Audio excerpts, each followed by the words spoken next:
Assalamualaikum dan salam sejahtera saya ucapkan kepada Dr. Masitah dan rakan-rakan sekalian. Dalam video ini, saya akan membentangkan tentang My Local State Tawau pada tahun 2019. Sebelum itu, saya akan memperkenalkan diri saya terlebih dahulu. Nama saya Nur Farisha Izliani binti Rosli dan nombor matrik BA 19110602.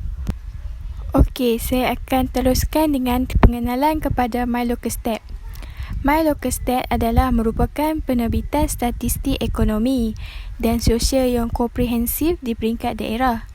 Dan ia meliputi 20 bidang iaitu seperti kesihatan, keselamatan awam, pendidikan dan sebagainya. Sehubungan dengan itu, My Local State ini telah diterbitkan oleh Jabatan Perangkaan Malaysia pada tahun 2020. Okey, seterusnya pengenalan bagi daerah Tawau. Daerah Tawau adalah bandar ketiga terbesar di Sabah selepas Kota Kinabalu dan Sandakan. Bandar ini juga dihubungkan dengan Kota Kinabalu melalui jalan raya sejauh 500 km, manakala laluan udara melalui lapangan terbang antarabangsa Tawau dan laluan laut melalui Pelabuhan Tawau. Di samping itu, daerah Tawau mempunyai keluasan tanah sebanyak 6,149 persegi. Selain itu, bilangan penduduk Tawau pada tahun 2019 diunjukkan 514,000 orang dengan kadar pertumbuhan penduduk tahunan adalah 1.4%.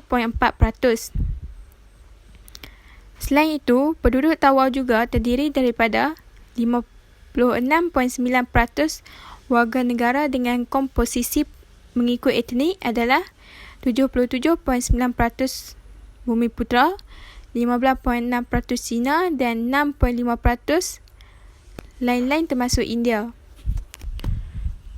Okey, seterusnya kita beralih kepada definisi kualiti hidup. Kualiti hidup didefinisikan sebagai tanggapan individu mengenai posisi kehidupan mereka dalam konteks budaya dan sistem di mana ia berhubung rapat dengan matlamat jangkaan, tahap dan beban.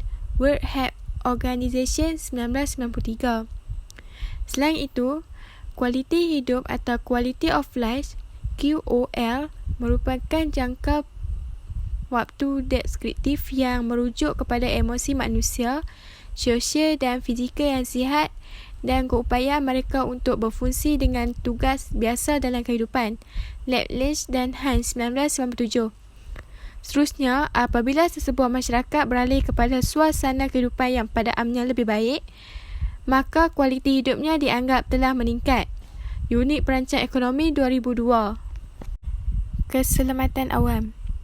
Keselamatan merujuk kepada perlindungan yang diberi kepada kanak-kanak dan orang dewasa terhadap kemalangan, kecederaan dan ancaman yang selalunya berkaitan dengan amalan, sikap dan persekitaran. Seterusnya, keselamatan awam juga dikenali sebagai keamanan warga negara merujuk kepada semua keadaan yang berkaitan dengan penghormatan dan perlindungan hak dan harta benda orang dan integritas fizikal mereka dalam situasi kehidupan bersama warga. Okey, di sini saya memilih tema keselamatan awam.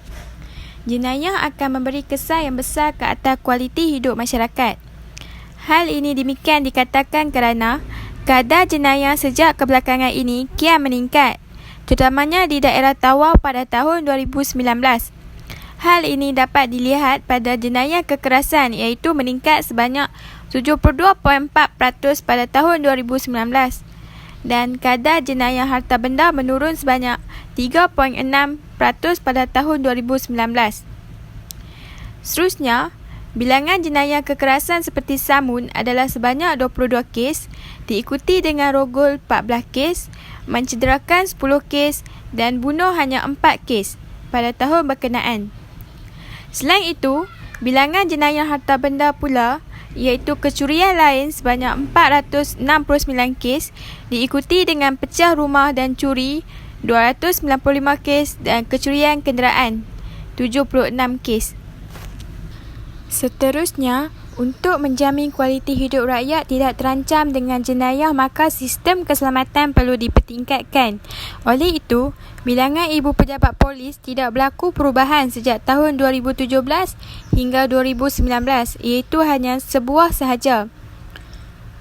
Selain itu, bilangan balai polis meningkat dengan 6 buah pada tahun 2019 berbanding dengan tahun-tahun sebelumnya. Seterusnya, bilangan pondok polis juga meningkat dengan 9 buah pada tahun 2019 berbanding tahun sebelumnya dengan sebanyak 8 buah sahaja. Seterusnya, isu keselamatan di Tawau. Polis berjaya menumpaskan sekumpulan 8 lelaki warga asing yang aktif melakukan jenayah pecah rumah di daerah Tawau. Selain itu, pihak polis berjaya menyelesaikan 10 kes pecah rumah, premis dan rumah ibadat yang berlaku di sekitar daerah Tawau dalam tahun ini. Sehubungan dengan itu, terdahulu, statistik jenayah indeks kes pecah rumah curi PRC pada tahun 2020 menunjukkan penurunan sebanyak 18% berbanding tahun 2019 bagi tempoh yang sama. Selain itu, jumlah kes pecah rumah curi PRC bagi tempoh Julai 2020 sehingga Oktober 2020 kembali menunjukkan trend peningkatan, iaitu sebanyak 56 kes sepanjang tempoh tersebut. Oleh itu, penyelesaian bagi isu keselamatan di Tawau adalah masyarakat perlu memberi kerjasama sepenuhnya kepada pihak polis, termasuk melaporkan sebarang kes jenayah yang berlaku, terutamanya kes pecah rumah yang kini hangat diperkatakan, sehingga ia dapat menimbulkan kebimbangan kepada penduduk setempat. Seterusnya, pihak polis perlu bertukus lumus meneruskan usaha-usaha mengurangkan jenayah dan memberi komitmen yang lebih tinggi untuk memerangi dan mencegah jenayah. Akhir sekali, pihak polis perlulah menambah jumlah pondok polis untuk mencegah aktiviti jenayah di daerah Tawau. Kesimpulannya, keselamatan awam merupakan aspek penting dalam kehidupan masyarakat. Keselamatan masyarakat haruslah dijaga supaya dapat menjamin kualiti hidup mereka, terutamanya penduduk di daerah Tawau. Sehubungan dengan itu, pihak berkuasa seperti polis haruslah memandang serius terhadap aspek keselamatan penduduk di daerah Tawau supaya kes jenayah tidak meningkat dan kehidupan masyarakat tidak terjejas. Akhir sekali, sistem keselamatan perlu dipertingkatkan untuk menjamin kualiti hidup penduduk di daerah Tawau. Itu sahaja daripada saya. Sekian, terima kasih.